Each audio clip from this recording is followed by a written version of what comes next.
Good morning, everyone. I'm Billy Wright, a member of the Board of Directors of the Municipal Art Society. Thank you for attending today's event. I am so pleased to introduce our next speaker, Edwin Torres of the Rockefeller Foundation, or Eddie to many of you. The Rockefeller Foundation has been a tremendous supporter of programs at the Municipal Art Society for many years. The foundation is a headline supporter for this year's summit, as well as the major funder for the second annual MAS survey on livability. The survey reports the perceptions, concerns, and experiences of new and lifelong New Yorkers from all 5 boroughs about the livability of their neighborhoods and our city as a whole. Over the next 2 days, we will be exploring many of the issues reflected in their responses. Now, before we hear the interesting results of this year's survey from Vin, Eddie Torres will give us some background on the project.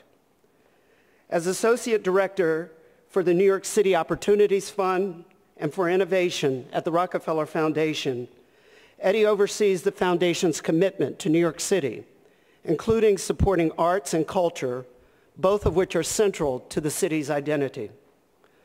Among his many projects is the Jane Jacobs Medal, which MAS administers on behalf of the Foundation. MAS is so grateful for the support of Eddie Torres and the entire Rockefeller Foundation. So without further ado, please welcome Eddie Torres.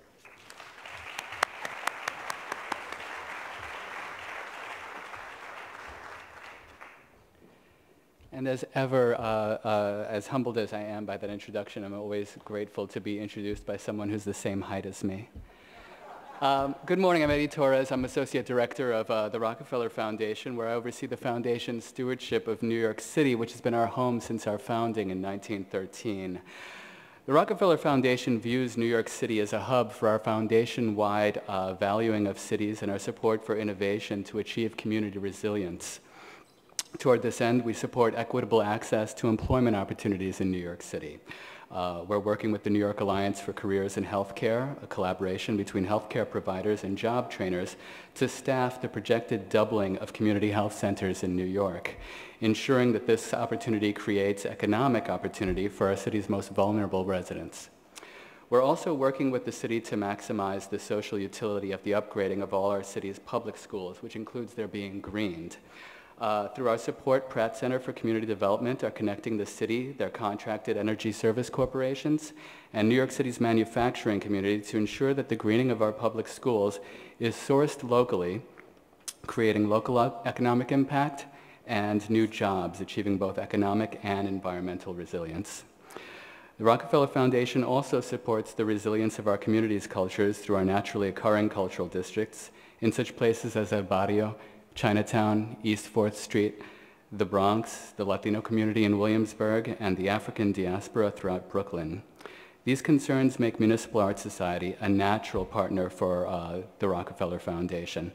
Special credit must be given to Jean Tachi, Christine Krish, Mary Rowe, Ann Coates, Hazel Balaban, and Joel Colkin at the Municipal Art Society, who've done so much work to make both this summit and the Jane Jacobs Medal happen every year, and we're so grateful to them.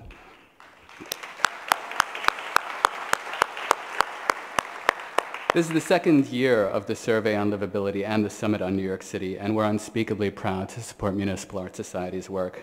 To present the survey's findings, I'd like to present a great steward of New York City and a man the Rockefeller Foundation is proud to call our partner and our friend, the President of the Municipal Art Society, Mr. Vin Cipolla.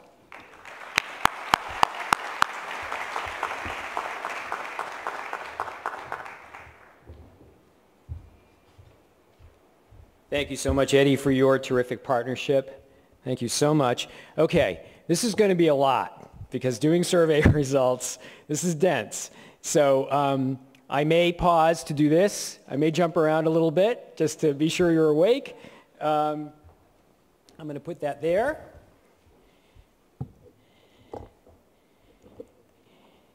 Thank you. Okay. I'm going to try to get through some pieces of this a little faster than some other pieces. We've got several slides we want to show. I've got Ann Coates here, who's going to help with that. And so off we go. Again, just many thanks to the Rockefeller Foundation for its vision and its support in this important initiative, to Eddie in particular. This is the second year, as Eddie mentioned, of the Livability Survey, and the second year we are presenting the results at the summit. MAS is very grateful to the Marist Institute for Public Opinion for working with us again this year on the questionnaire and for conducting the survey. More than 1,000 adult New Yorkers were polled by telephone. A combination of random landline and cell phone numbers were used from September 13th to the 14th, 10 a.m. to 10 p.m. The sample was balanced so that each borough reflects its proportion of the overall city population, and the results are statistically significant within 3.1 percentage points. A good number of questions were repeated this year to begin to gather and track data for trend analysis. It's too early, this being only the second year, to see trends yet, but we are establishing a very credible baseline. This survey gives us wonderful information on key indicators of livability in New York from the people who live and work here. It's our hope that it generates as many or more questions than it answers and provides the fodder for many conversations over the next 2 days and for the coming year. New Yorkers remain satisfied with New York City as a place to live, with nearly identical results to last year. 83% of respondents said that they are satisfied or very satisfied. For satisfaction within the boroughs, Manhattanites remain the most satisfied at 91%. It was 95% last year.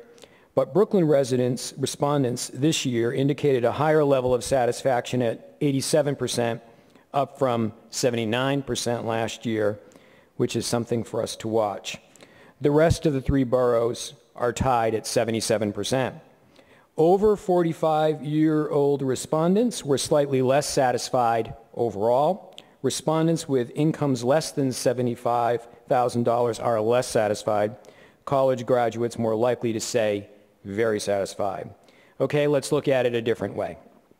If given the opportunity to move, most New Yorkers, 57%, would either continue living in the same place or move to another part of the same neighborhood.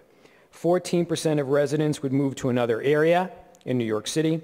Nearly 1/3 of residents would move out of New York City altogether. Manhattanites were most positive about staying put at 56%. More Brooklyn residents, 34%, and Bronx residents, 32%, would opt to move out of New York than residents of other boroughs. More Latinos, 36%, would opt to move out of New York than whites at 23%, or African Americans at 33%. More people earning more than $75,000 would stay put versus earning less. We asked New Yorkers if they thought the city and their neighborhoods had improved over the time they've been in New York. Most of these New Yorkers are longtime city residents. The average length of time residents have lived in New York is for more than 20 years, and most New Yorkers have lived in the same neighborhood for more than 10 years. We just heard that overall satisfaction with living in New York was high. But as with so many questions in the survey, when we got down to the neighborhood level, things got less generic and much more personal. When asked if their neighborhoods had gotten better or worse, 1/3 said better, nearly 1/2 said that their neighborhoods were the same. Brooklyn and Queens residents were more likely this year to say things had gotten better in their neighborhoods than last year. 1/2 of Bronx respondents saw no change in their neighborhoods. Nearly 1 in 4 African American respondents said their neighborhoods had gotten worse. 38% of Latino respondents said that their neighborhoods had gotten better. MAS this year has been focusing on our watch list. We call it 11 for 11. Land use and real estate development policies and practices continue to be prominent in our work. You'll hear more about our focus on the Garment District and how changes there are affecting life in the city. We hosted a charrette on the East River waterfront, and we continue to watch the larger redevelopment projects we affectionately call the yards. So it's important for us to hear from New Yorkers their views on the development activities that a city like ours deals with every day. Now let's look at questions we asked about large real estate development. Overall, New Yorkers think that large real estate development, that is, the redevelopment of many blocks in a neighborhood for retail, business, or residential purposes is a good idea. 62% of respondents said so. But when we looked at it through a different lens, that is, does it make living here better or worse, as with many other questions that were asked, when it began to get personal, the results got more nuanced. In this case, nearly 40% said such real estate development would make New York City a better place to live, but 23% said worse, and nearly one-third said they were unsure. When we asked if the city should invest in development that maintain the character of its neighborhoods, nearly one-half of respondents said yes, with nearly two-thirds of Manhattan residents supporting preservation, but less than one-half of the respondents from the Bronx, Brooklyn, and Queens supported preservation. For further nuance, when we asked if the city should invest in development that would create jobs, even if it changed the character of the neighborhood, support for this idea was high in the Bronx, Brooklyn, and Queens, with far less support for development in Manhattan if it meant changing the character of a neighborhood, even if jobs were created. We see that African American and Latino respondents support real estate development that creates jobs, with 56% and 65% respectively. As New Yorkers, we walk. In a typical day, 46% of all respondents walk between 15 minutes to more than 60 minutes to work or school. 24% of Brooklynites walk over an hour to work or school. 40% walk 30 minutes or more. 43% of Latinos walk 30 minutes or more. 31% of white respondents walk 30 minutes or more. As a big walker, which I think is one of the great joys of life, I just love these walking statistics. When asked if their neighborhood were good places to bike, 64% of those polled said yes. Brooklyn came in the highest here. Brooklyn-based respondents, 68%, responded positively to this statement. But this wasn't universal. Bronx-based residents had the highest percentage, 43%, of respondents who disagreed with this statement. There seems to be a high perception of neighborhood bikeability, but there's a catch. 82% of respondents don't bike. MAS has a rich history of championing the unique neighborhoods that really make the city livable. In the design world, that's called fine-grained urbanism, and we are all for it. One of the challenges cities like ours face is how to ensure that amenities are fairly distributed and reflect what local neighborhoods need and want. We're keen to learn more about the particular challenges to livability that neighborhoods experience. Now let's look at questions we asked about neighborhoods. This is one of the questions repeated that saw some change from last year. Last year, 62% of New Yorkers responded that they felt it was important to have public gardens, green areas, and open spaces in their neighborhoods. This year, you see 53% felt similarly. 42% of this year's respondents felt that it was important for them to have new housing, shopping, or businesses. One might guess that people are voting for what they don't have. In any case, it's not an either-or question. People shouldn't have to choose. When we look at use of parks and open spaces, we found that overall, 57% of respondents use them a good amount or a great deal, with the largest usage in Manhattan and the least usage in the Bronx at 52% and Queens at 47%. But another way to look at this is that nearly half are not using parks much at all, and this is something we do want to continue to look at. Overall, high marks for certain neighborhood amenities, as with last year. A clear majority of New Yorkers agree that their neighborhoods are clean. They have easy access to public transportation, have good parks and green spaces, their neighborhoods are good places to raise children, and have good schools. Let's look at some of the disparities. We asked New Yorkers to rate the following for their neighborhoods. Street repair and maintenance, Queens. A majority reported fair or poor, while the same percentage in Manhattan, 57%, said good to excellent. Police protection. An overwhelming majority of Manhattanites indicated their neighborhood police protection was good to excellent, while 43% of Brooklyn residents reported fair or poor. Feel safe walking at night? Yes. 78% in the Bronx, Brooklyn 70%, Manhattan 88%, Queens 77%, Staten Island 82%. Quality of available housing. Overall, 51% of respondents rated the quality of available housing as fair or poor, with the highest levels of dissatisfaction in the Bronx at 52% and Brooklyn 55%. Quality of shopping. As with last year, there was an overall satisfaction with the quality of shopping available in their neighborhoods. Though we look at the neighborhood differences, we do see some things. We see in Manhattan, 68% good to excellent, Bronx and Queens, 40% fair to poor. Quality of grocery stores. Grocery store satisfaction, too, is divided along borough lines, with 73% of Manhattanites satisfied and Brooklyn and Bronx, 36% dissatisfied. We asked a couple of questions reprised from last year about the satisfaction levels in neighborhoods with entertainment and cultural offerings.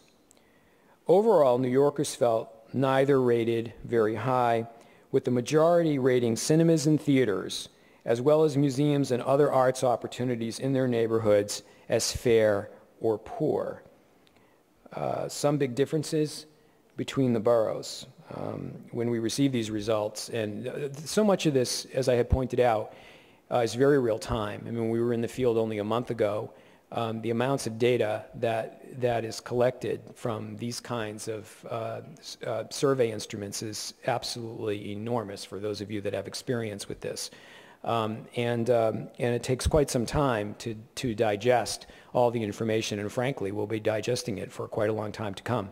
This topic that we're on right now with respect to accessibility, availability, use of cultural amenities and other amenities was a very interesting and important exploration for us at MAS, and had some surprises. 70% of Bronxites felt that cinemas and theaters were fair or poor, whereas the same percentage of Manhattanites felt they were excellent or good. When looking at cultural offerings, such as museums, we asked how New Yorkers would rate experiencing culture in their neighborhoods. Overall, only 37% rated these offerings as good or excellent, so the majority rated them fair or poor. Let's look at the boroughs. While 67% of Manhattanites felt their neighborhoods as a good or excellent place to experience the arts and culture, residents of the other boroughs did not, with only 19% in the Bronx, 35% in Brooklyn, 28% in Queens, and 33% in Staten Island, rating their offerings as good or excellent. So we've seen food deserts, and now we're looking at arts and culture deserts. I think with the advent of our partnership with the Alliance for the Arts, that we at MAS are well positioned to put this squarely on MAS's agenda. Let's move over to public libraries. By contrast, overall, New Yorkers highly rate the public libraries in their neighborhoods. 64% rate them as excellent or good. Still, nearly one-third rate them as fair or poor, and another 5% are unsure. And they're a big contrast by borough and ethnicity. Nearly 7 out of 10 Manhattanites rate their libraries as good or excellent, but 4 of 10 Bronx residents rate them fair or poor. Significant percentages of African Americans, 35%, and Latinos, 37%, rate their neighborhood libraries as fair or poor, while white New Yorkers rate theirs as good or excellent. The democratization of city building is happening around the world as more of us move into cities and have a stake in and want to have a direct impact on the quality of our built form. MAS and its many partners are always seeking ways to engage communities better in the development of the city.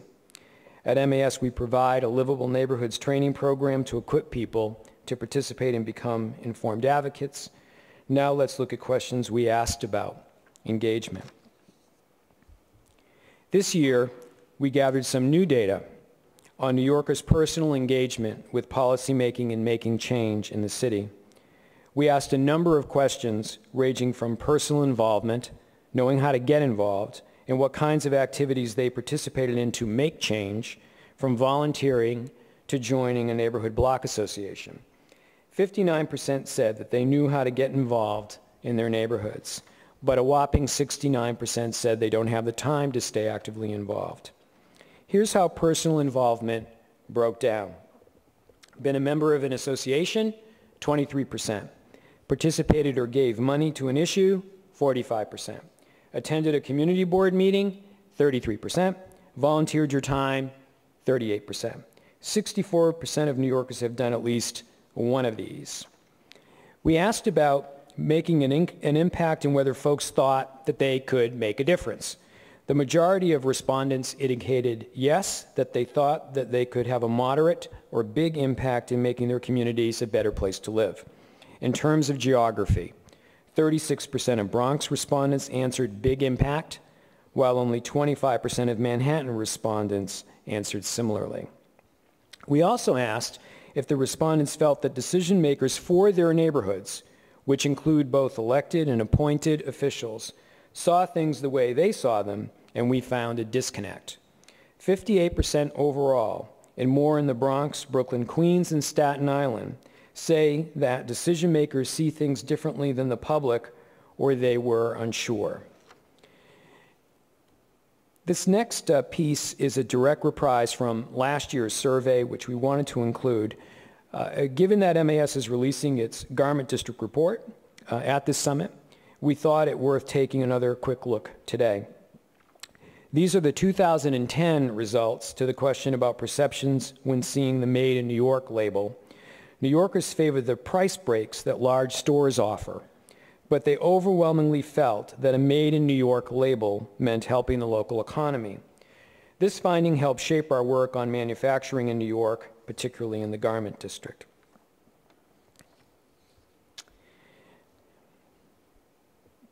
Okay, now for the borough bests. Everybody loves this. I mean, last year we asked the happiness question and people went like nuts. I mean, you know, Staten Island won. I wouldn't say that again in a minute, but they did. We went about it a different way this year, but let's kind of look at these. I'm not going to spend a lot of time on them. I'm just going to really go through them. These results are presented in the aggregate, and there are 9 of them. So let's go through them one by one. The proudest is Brooklyn. What a surprise. Shocking. Best place to live, Manhattan. Most scenic, Manhattan. We're cheating with this view right now. Best value for the money, Queens. Most underrated, the Bronx. Best place to start a business, Manhattan. Friendliest, Manhattan. Safest, Manhattan. Most family-friendly, Queens. And again, let's not forget Staten Island. Last year, they were the happiest. This year, we asked the happiness question in a different way. Are you optimistic about the future of New York City? Where Staten Island won last year, Queens wins this year. Overall, 76% of New Yorkers are optimistic about our future. Early this morning, they were, they're always doing this, right, on all the morning news shows about, how we feel as Americans. And there were some other releases of survey results this morning, and we're feeling incredibly poorly as Americans. But unless you live in New York, because in New York, you're feeling wonderfully optimistic about the future. 76% of New Yorkers are optimistic about our future. No wonder 250 people are moving here a day. Queens residents were the most optimistic with 79%, edging out the Bronx at 78%, followed by Brooklyn and Manhattan at 77%, and then Staten Island at 68%. Now, we learned that Queens is the most family-friendly borough and offers the best value. So no wonder Queens residents are the most optimistic. Before we convene our panel reacting to these findings, I want to close by saying that we at MAS don't intend to let the use of this poll and the underlying data stay here. Our intent is to use the data in program planning and advocacy. As with last year, it's clear that citywide organizations like MAS need to step up our individual and collective efforts and presence in neighborhoods outside of Manhattan.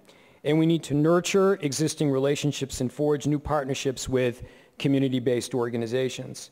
These results reinforce what we all instinctively sense, that the amenities and features that make part of our city livable are absent from other parts.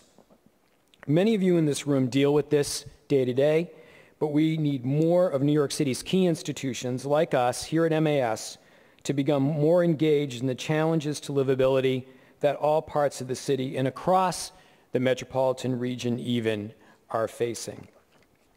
To that end, we convene this summit to explore new opportunities for us to work together across borough lines, race and class lines, across interests and disciplines, and we're eager for partners to work with. Later, we'll be hearing from other cities who share some of these challenges about how they're forming new, diverse partnerships. We also have an important session tomorrow about the opportunities and challenges of revitalizing the city's public housing stock from neighborhoods like the ones involved with the Brownsville Partnership. We know we have huge infrastructure challenges in anticipating climate change, connecting neighborhoods and restoring a diverse urban fabric. City building is a magnificent exercise, and we are in it for the long haul. I invite you to look at the results presented here today. They're posted on our website as of this moment at mas.org.